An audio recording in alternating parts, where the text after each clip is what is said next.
I'm going to go through some details about applications and clinical applications and somewhat into clinical applied anatomy regarding implants that you need to avoid during drilling and surgery. So we have discussed all these requirements. So we are going to talk about bone quality, which means the bone density, whether the bone is soft or hard. So bone types, according to Karl Misch classification, is divided into many categories that we will discuss later. But first, before discussing the classification of bone density, we need to know how to measure bone density. The device that can measure bone density, true bone density, is called the DEXA. This DEXA device, unfortunately, is not used in dentistry. It only measures density for flat bones and areas like this. So we never use DEXA in dentistry.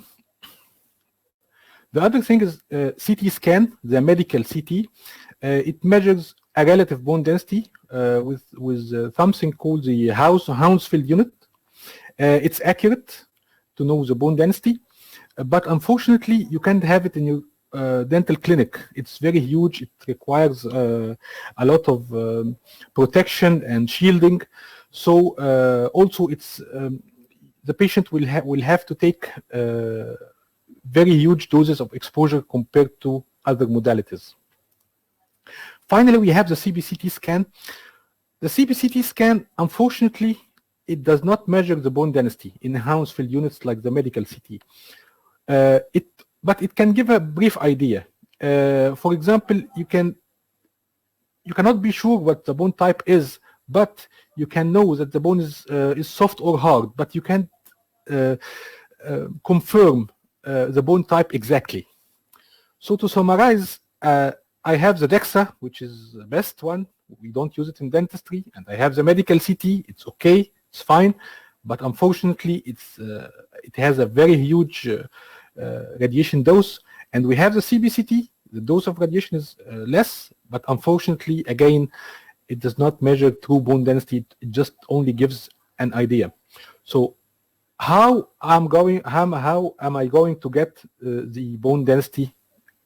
So in implant dentistry, we always have to have a plan B, which means you send the patient, or if you have a cone beam CT, you do the exposure, you see the bone quality. Okay, it may be soft bone, or it may be hard bone, but finally, during drilling, you will only discover the bone type during drilling. So what is most important to determine the bone density is the pilot drill. It's your hand, it's your tactile sensation. But what about planning? I have to plan it first. So I have to get an idea from the cone beam CT. Following this, I must be ready for a plan B, that the cone beam CT may be deceiving. And I start with the tactile sensation. With the first drill, I can change plans. So I better change the drilling protocol, change the implant type, implant model. We'll discuss this later. Okay, according to Karl Misch classification, we'll go through this quickly. We have the D1 bone. D1 bone means it's very hard bone. It's only cortical, no spongy bone. It's very hard, very brittle, with very little blood supply. It only takes the blood supply from the periosteum. The D2 bone, it's the best type of bone. We have a thick cortical boundary and dense spongy bone in the middle. So this is a very good type of bone. Usually you find it in the mandible. We have D3 bone. D3 bone is a little bit soft. You can have a thin cortical boundary and spongy bone with relatively spaced bone marrow, spaced by bone marrow. So D3 bone is usually in the upper maxilla, in the anterior region. And finally, we have the D4 bone. D4 bone is usually in the tuberosity area, in the upper molars. It's very soft bone. It has no cortical boundary and very huge marrow spaces. It's of very low resistance when drilling. Sometimes we have the D5 bone. The D5 bone is either osteoporotic bone, immature socket after extraction, pathologic bone, osteoporotic, and sometimes from the disuse atrophy. If you have a patient and the patient has extracted his teeth 10 years ago, then you must expect you have a D5 bone. It's of very low quality from disuse. So this is the summary of the quality of bone. We have the D1, D2, D3, D4, and these are the values for CT, Hounsfield units. D1 bone is mainly in the symphysial area, D2 in the mandible posteriorly, D3 in the upper maxilla, and D4 we can find it posterior maxilla. It's not a must to find it in these regions, but it's the most common areas. Next, let's jump into the significance of the bone quality in reality, in clinical. I want to apply what I have, the information that I got from the CBCT or any other information. I want to apply this clinically. So first thing, implant selection. Okay, how about the size? If you have soft bone, this means that you have more marrow spaces. The amount of calcium is small relative to soft tissue or marrow spaces. You have to increase the surface area of the implant to have more bone to implant contact to get primary stability. In this case, you will have to increase the diameter of the implant. So it's a must to use a large diameter implant in soft bone areas. It's highly recommended. Each 1 millimeter increase in diameter of the implant increases surface area by 40%. Second, of course, we can increase the length. Of course, the width of the implant is more critical than the length, but also an extra length will be very good, especially if you have cantilever restoration, because length resists lateral forces. What about hard bone? Do we need a long implant? Of course not. The maximum implant you use in hard bone is 13 millimeters, unless it's an immediate extraction. Why? Because the irrigation may not reach the depth of the bone. If, for example, if we're using an implant with 16 millimeter length, the irrigant may not be able to go through all the way to provide proper irrigation for the hard bone down. How about the implant number? Suppose you have a case like this. You have a missing 5, 6, and 7, or 4, 5, 6. The best solution is to make 3 implants. As Carl Misch stated, 1 implant for each missing tooth. But what about the patient? The patient has no finances. He wants just to make 2 implants and make a bridge. Shall I go for this type of treatment or not? Depends on the bone quality. It's not favorable to make an implant bridge in soft bone. Better do the 3 implants. In hard bone, it's okay. You can go for the bridge and you can feel fine, no problem. But you have to tell the patient, if he has soft bone, that this is a risk that may lead to failure due to overloading on this soft bone. Implant design. If you have a D1 bone, patient with good oral hygiene, no stresses, you can use any implant. Any implant on the market will do the job. But if you have an area of high risk, including soft bone, you must choose a good implant with a good surface area, a switching platform. So the implant type and implant model is critical. The implant must have what we can call aggressive threads. You can see the picture here. This implant, the threads are aggressive, while this implant on the left, the threads are shallow. So we choose an implant with aggressive threads to engage in soft bone, while in hard bone, we have to get the shallow threads to be able to screw down the implant. So what I was talking about, plan B, if the cone beam CT you are not sure the bone is soft or hard, you must get 2 implants from the company, 1 for hard bone and 1 for soft bone. And after the first drill, you will decide which one you will open and use in the surgery. Implant design. There are implants with tissue level and implants with bone level, what we call the submerged implants. The implant with tissue level is not favorable to use with soft bone. Why? Because it has a projecting part. This projecting part is subjected to different types of loads. Even the load is minimum.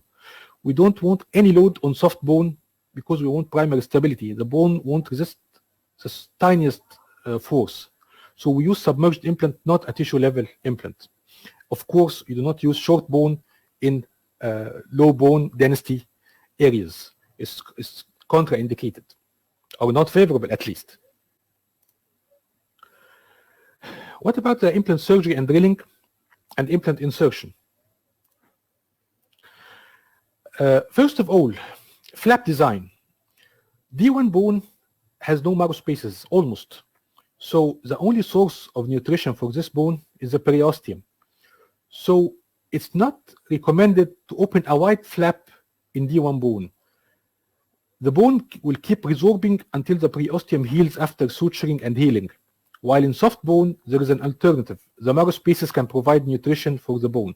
So whenever you have a D1 bone, try to work flapless. If not, just have a minimal flap. Do not extend your flap too much. The drilling protocol. In hard bone, you need to drill, use the full set of drills, and you have to use some what we call a pumping effect. You have to go with the final drill more than one time, up and down in the same direction, to make the bone a little bit wider. We can use bone taps, which makes the screw for the implant to place it under no pressure. So the bone tap can also be a solution. It's an option, but it's already there. Try to use sharp drills in hard bone, because there will be a lot of friction. You don't want to burn your bone. It will cause failure of osseointegration. So always use sharp drills, and better if they are titanium coated, that will be great. What about the motor settings? You increase the torque, you increase the speed, and you increase the irrigation if you are using, if you are doing drilling in hard bone. Why increase the speed? Because you don't want to make pressure. You can increase the speed, but you don't want to make pressure. Because if you have a low speed, you will have to use great pressure to compensate for the low speed. So hard bone, we use high torque, high speed, and high irrigation. You increase the motor settings, and torque is about 35 or more Newton centimeters. In soft bone, the regular irrigation will just do it. Speed is 800 to 1500 RPM, and the torque used maybe 25 Newton will be okay. The drilling protocol in D4 bone is different from D1 bone. You skip the final drill because the bone is very flexible. You want to engage the bone with the implant. So you under osteotomy, you do under osteotomy of bone to allow the implant to push the bone and squeeze it, densify it, and engage it and get a good primary stability. So we skip the final drill. We don't use countersinking. We don't use bone taps. Such instruments are not used with soft bone. Also, instead of drilling, we can use osteotomes. It's more or less like a drill or bone expander, but it's hand-driven. You use it by hand to have complete control on your forces. So you can just get the first drilling with the pilot, and then you can go with the osteotome hand-driven. Surgery staging. It's not recommended to put a healing cap in soft bone, as we said before, because the healing cap, even with minimal load, is subjected to load. We don't want any load. We can put a healing cap with good primary stability in hard bone, while in soft bone, better put your implant submerged with no healing cap. Implant insertion. If you increase the torque too much in D1 bone, the hard bone, you will get micro cracks. And micro cracks will cause what we call compression necrosis, and the implant will fail. In which stage the implant will fail? Before loading. You will put the implant, maybe a few weeks, the patient will come to you and the implant in his hand, out of his mouth. At this point, if you have done a very high torque, then that is the reason. In soft bone, what will happen is the opposite. When you screw the implant more, the implant will get into the bone, even without drilling. It will act as if it is an osteotome. So the implant may travel into space, like this, the photo we can see down here, the implant in the sinus. If you screw the bone, if you screw the implant in the bone and you are not taking care, the implant might migrate and push the sinus and get into space. Sinus, canal, nasal floor, whatever the space is.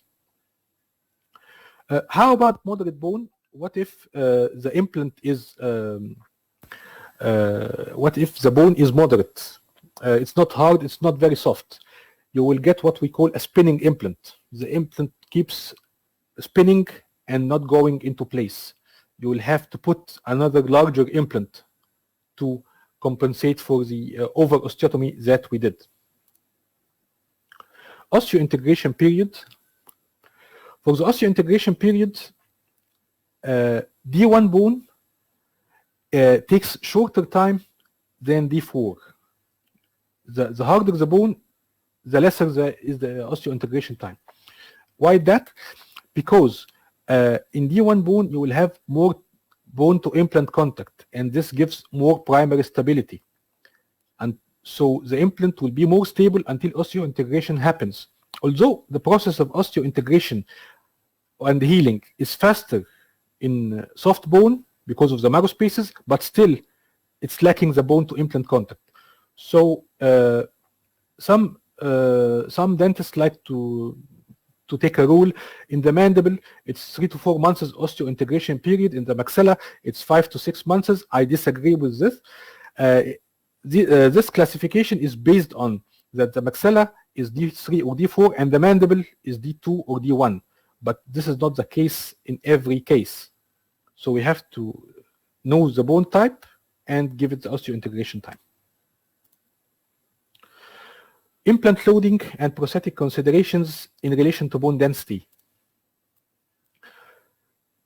If you want to make an immediate loading, please do it on hard bone. Do not do an immediate loading in D5 bone. It's contraindicated unless you densify it or you do special procedures. But if you want to place an implant with primary stability 25 Newton centimeter in soft bone and make an immediate loading, it will fail.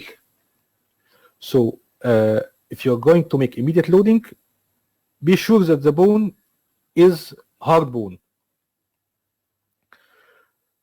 Soft bone also requires what we call progressive loading, not just conventional loading. The conventional loading is when you finish the osseointegration period, you place a final restoration. In progressive loading, no. After the 6 months or whatever osseointegration period, you can put a temporary resilient restoration out of occlusion, like acrylic resin with no cantilevers, and you can wait for 2 months with soft diet to make the bone, to train the bone to be harder and resist stresses.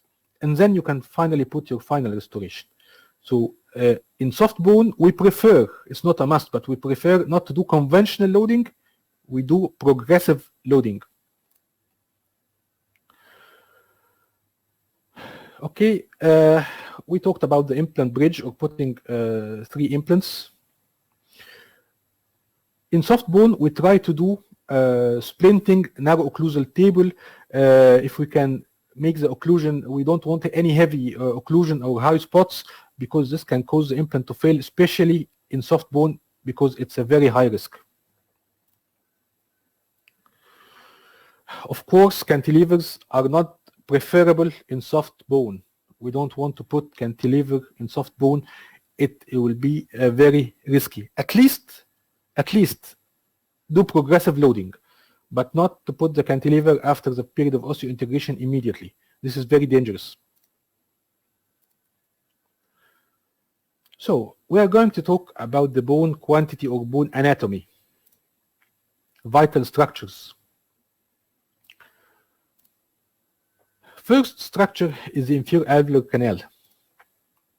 And this is the inferior alveolar canal. You can see it here in the scout view of the panorama, and here to the right in the cross section.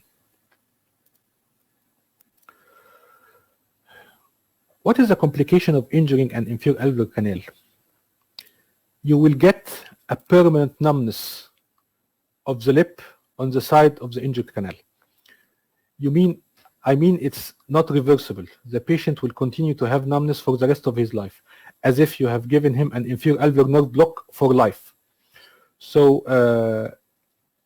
it's very dangerous, and also medical legal, it's very dangerous for the dentist, and also it's a problem for the patient.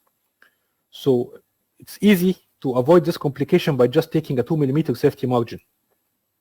You can see this case, see the injury of the canal, and here is a segmentation of the implant with the canal. This would be a permanent damage to the nerve and numbness. Does that mean that every patient I put implant to and comes complaining from numbness that I injured the canal? Not necessarily. Sometimes you get too close to the nerve and you get what we call inferior alveolar canal compression. There is some sort of edema around the implant. You can see it, but it's there, and there is some pressure on the nerve, and the patient will have temporary numbness. But you have two choices. You can either relieve the implant 2 mm, and that's it. Otherwise, you can wait and see, and the numbness can go gradually. But if the numbness persists for more than 4 months, it can cause permanent damage to the nerve. So you have to act quickly. You have to be, you have to follow up with the patient. Also, we have what we call the inferior alveolar canal looping. In some cases, not all cases. The inferior alveolar canal is supposed to go from the mandibular canal and go with a curve to the mental foramen. But this is not the case always. This is not always the case. You have here sometimes the canal passes the mental foramen and rotates back and opens in the mental foramen. So we have to do, what can we do about this? If you find the looping in CBCT, you will not find it in the panorama. If it's a full arch case, you can go mesial by 5 to 7 millimeters from the mental foramen, so that you avoid the looping area, or you can put shorter implants above the loop. So you have both options. You can decide. You can see here the looping. This is the canal. The canal goes forward and then flips back. If you take a cut here in the CBCT, you will find as if there are two canals, a top one and the bottom one. This is the same canal, but after it flipped back. So you'll have to take a safety margin of 2 millimeters from the upper canal you see in the cross section, not the lower. Otherwise, you'll get the numbness. And here is the looping of one of my cases. How can we minimize the risk of such a complication? Proper radiographic planning. You can use a drill stop, especially if you are a beginner. Always take 2 millimeter safety margin and have your forces controlled. Do not push and make pressure. First of all, for the heat generation, and second, you may drop the drill and injure the canal unintentionally. What is the treatment for injury of the inferior alveolar canal? You can do grafting with microneurosurgery, but it has a poor prognosis. Most of the time it doesn't work. So most of the time you will have a permanent damage if you damage the canal. The mental foramen is the same. You can find it in the premolar region, between the 4 and 5, sometimes below the 5, sometimes below the first premolar. You can see you can see it in the cone beam CT as a half circle and opened buccally to allow the mental nerve to pass to the lip. Sometimes we need to take an extra safety margin because the canal direction is directed upwards. So you see in this photo on the right, we have a measurement of 15 millimeters. If you want to put implant, you will take 2 millimeter safety margin, it will be 13 millimeters. But look at the right photo. After we put a 13 millimeter implant, you still have only half a millimeter safety margin from the side of the canal. Also, you can hit the nerve not just from top. If you are pushing the drill in the wrong direction, you can injure the mental nerve outside the bone. It's very dangerous, especially when you have soft bone, and the soft bone does not give you an alarm that you did a perforation. If you have cortical bone, you will face resistance. So you must take care not to do this with your drilling, to miss the direction and injure the canal outside bone. Again, take care of the looping. Either put a shorter implant or move the implant mesially. One of the surgery applications, when you do a CBCT, you will exactly find the inferior alveolar canal, the mental foramen's location. When you find the mental foramen's location, then at this time, you take care that you do not take an oblique incision and cut the mental nerve while it's passing through the soft tissue. It's very important to avoid oblique incisions in this area, especially when you know where exactly it is in the cone beam CT. You can injure the inferior alveolar canal or mental foramen sometimes when taking a crystal incision. Like, look at this case. You can see the inferior alveolar canal from top view. How can I see this? Because it's an atrophic ridge, and be careful with an atrophic ridge. You don't want to take these cases if you're a beginner. Leave these cases to a specialist, to an expert. You can do these cases in the future, because with one incision you can harm very vital structures and cause a lot of complications. You can see here, you can see the inferior alveolar canal exposed, and the mental foramen is occlusal. It's not in the center of the ridge, it's occlusal. If you take an incision, you will find the mental nerve below the mucosa immediately. The next structure, which is very important, is the lingual foramen. The lingual foramen is the most dangerous landmark. Let's see how. This is the place of the lingual foramen, where we have what we call the sublingual artery from the lingual side of the mandible. In X-ray, you find it here. In the periapical, sometimes you find a small dot in between the two central incisors. And this is its anatomic place in the lingual side at the center of the mandible. Sometimes it may be shifted to the right or the left. We can see here in the cone beam CT, this is the lingual foramen. So after we knew where the lingual foramen is, let's see some anatomy. This is a cross section. You can see this is the bone. This is a sublingual artery going through the lingual foramen. Okay, we have above the sublingual artery at the top the floor of the mouth, and we have below the mylohyoid muscle.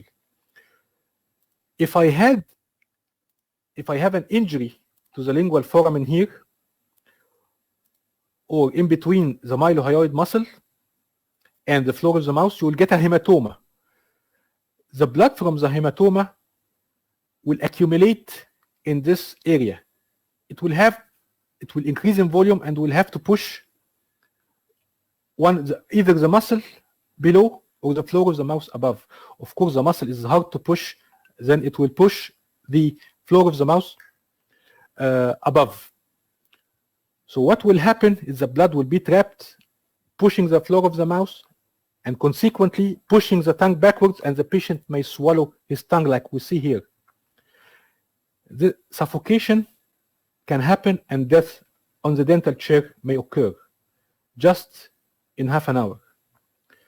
So it's a very important landmark to take care of.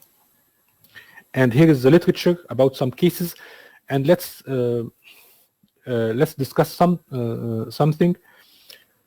These are only the cases mentioned in the literature, but we have more and more cases. The doctors usually who do this injury get panicked. They don't want to publish such research.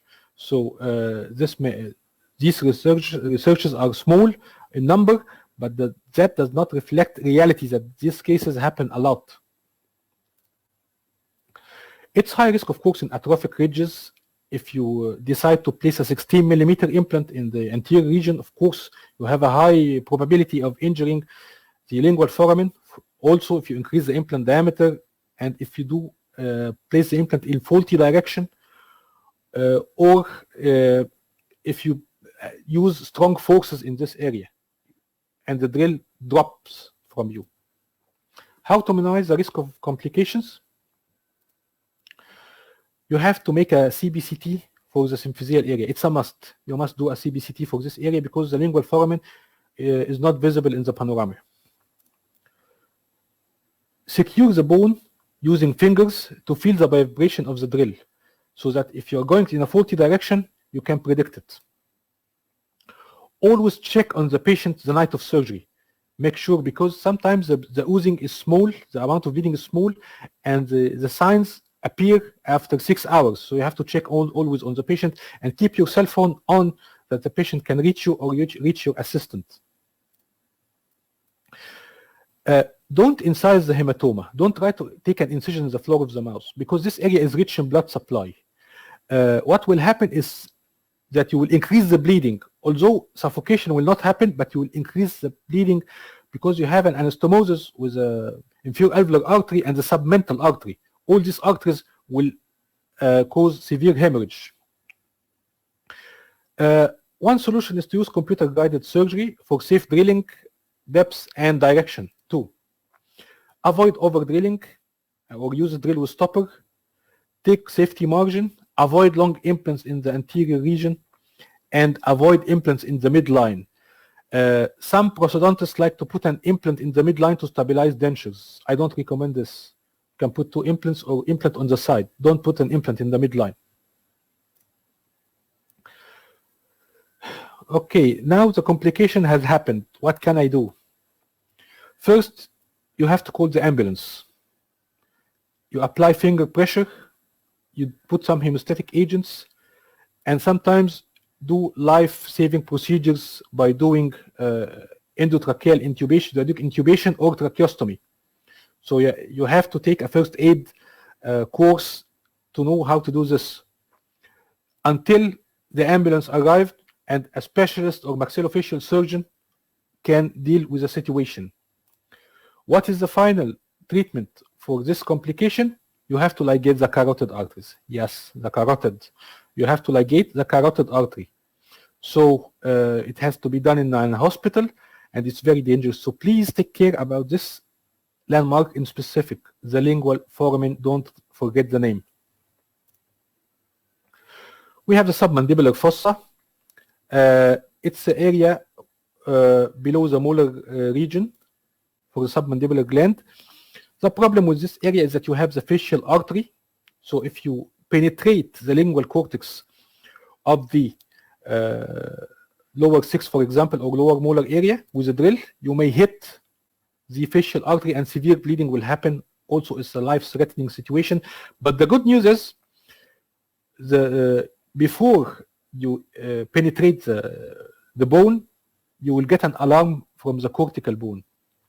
You always have a cortical bone in this area. So if you have a drill resistance, please don't go for this and try to change the drill direction. Okay. Not to mention also that you have, it's not a radiographic landmark, but I want to tell you about this. Do not take an oblique incision too far in the molar area buccally, because the facial artery comes from buccal and curves lingually at the submandibular fossa. So please avoid any long oblique incisions. Try to make your flap small flap as possible. Inferior border of the mandible. If you have a mandible with very thin or atrophic bone, you can, if you put or make drilling in this mandible, you can cause fracture of the mandible of the patient. I don't recommend implants placed in mandibles below 8 millimeters. If you have a mandible below 8 millimeters, it's susceptible to fracture. Next landmark is the mandibular incisive canal. We have the inferior alveolar.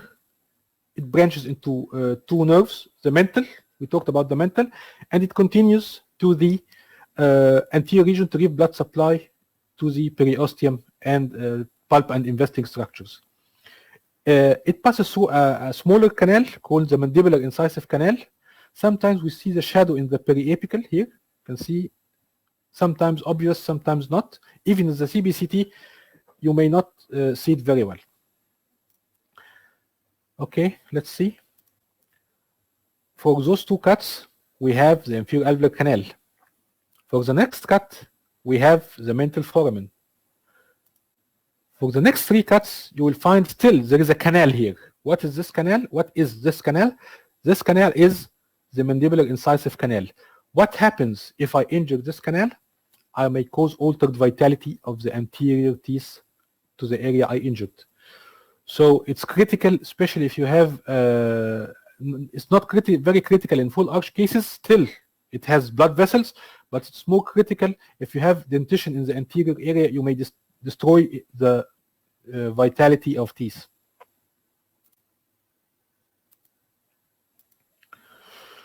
Next, we have the sinus. I know it sounds like an anatomy lesson, but we are about to finish. The problem with the sinus is that always the bone, most of the cases, is soft. You can perforate the sinus. You can put a drill. You can put an implant inside the sinus if you screw it with a hard force. So you have to be careful. Always take a safety margin of 1 millimeter in case you have a large amount of bone. In case you have small amount of bone, you can avoid taking 1 millimeter safety margin, but use an implant with a rounded apex so as not to perforate the sinus. So sinus grafting, you can have different situations. We'll discuss them. If you have an 8 millimeter sinus height and good width, you can just place an implant. You can just take an implant and place it, no problem. If you have a length of 5 to 8 millimeters, you can do what we call a closed sinus lifting. You go by the drill, with the drill, until the floor or below the floor by 1 millimeter, and you can use osteotomes to raise the sinus up to 3 to 5 millimeters max. So you can do this, what we call it crystal approach. You don't have to open a lateral window. And you can put the implant simultaneously at the same visit.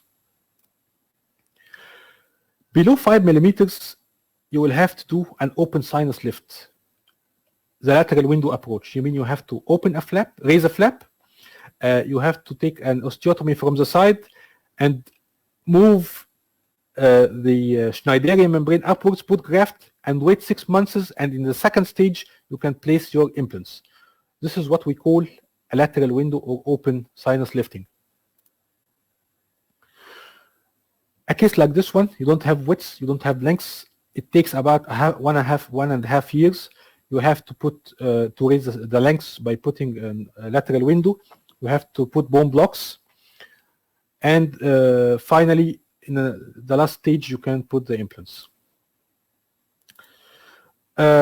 Before putting an implant in the sinus, you have to check the patency of the sinus with what we call the ostium, the connection between the sinus and the nose. It has to be patent. It has to be clear. Okay, if the ostium is obliterated, it's a contraindication to place implant at this situation. Many ask, can I put an implant where there is a polyp in the sinus or a small cyst? It's okay. As long as the ostium is patent, no problem. You can put your implant. Also with the fluid level. Unless you're going to do a sinus lifting and the fluid will move upward and obliterate the sinus. At this case, you will have to refer the patient to an ENT specialist. After he's treated, you can put your implant, no problem. Okay, mucosal thickening, no problem. But if you have a lesion like this one obliterating the sinus, or a big lesion or a cancerous lesion, of course, it's a contraindication to place an implant unless you treat the lesion first and be sure that everything is okay, and then you can decide whether to put the implant or to do a bridge or whatever. Okay, you can see this. This is a fluid level. This is a sinus polyp, and this is mucosal thickening. You can know them by their shape. The fluid level is like flat, the polyp is like a convex, and the mucosal thickening follows the sinus mucosa, the concavity of the sinus. Okay, the nasal floor. It's one of the important vital structures. My personal preference is to take 1 millimeter from the nasal floor. If you injure the nasal floor, there will be a lot of bleeding. You can push the implant into the nose, by the way. I've seen a case like this. Okay. Sometimes it's okay, but you don't want to injure the nose and cause the patient to have bleeding, and you can feel the implant by your finger extra orally. See cases of nasal perforations. So generally speaking, you have to take safety margins, be safe with the drills, watch your fossa, watch out for your forces, proper planning on the CBCT, avoid over drilling, use a suitable size implant in every case. We have an interesting landmark, the nasopalatine canal, as you can see here. It's between the upper two central incisors. Here you can see it in the CBCT. If you injure the canal, you will the patient will lose the sensation. The upper part of the anterior part of the hard palate will have some bleeding and it will be stopped, no problem. But the problem is if you have an implant like this one placed in the nasopalatine canal, what will happen is that the body will recognize this as an implant in soft tissue. It will form fibrous tissue. So what will happen is fibro-integration, not osteo-integration, and the implant may fail. Okay, so if you want to avoid this, you either go away from the nasopalatine canal. If you have just one missing tooth, you can just open and you can graft the nasopalatine canal and put the implant in the grafted site so that no soft tissue will form in this area. Like this, okay? Finally, let's talk about bone shape.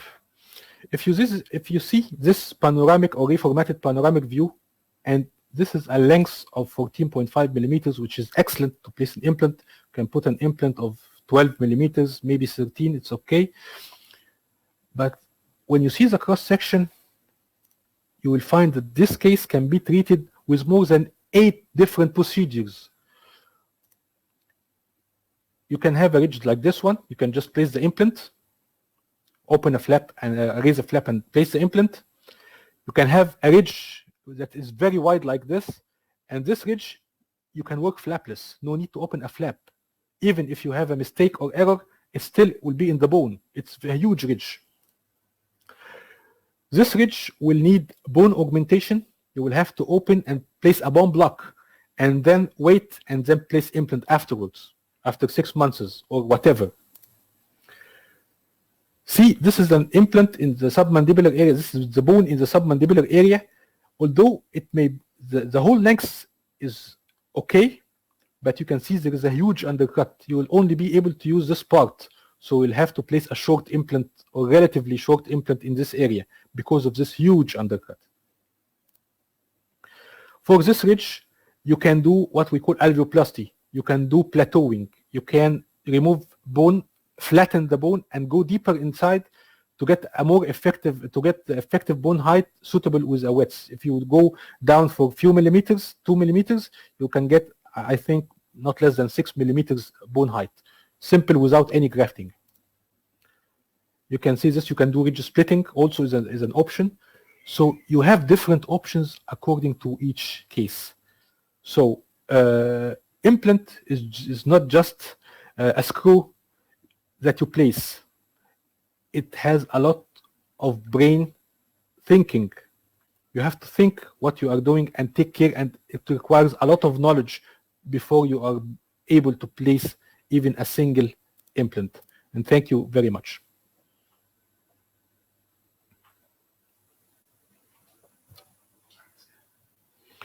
Okay, anybody have a question?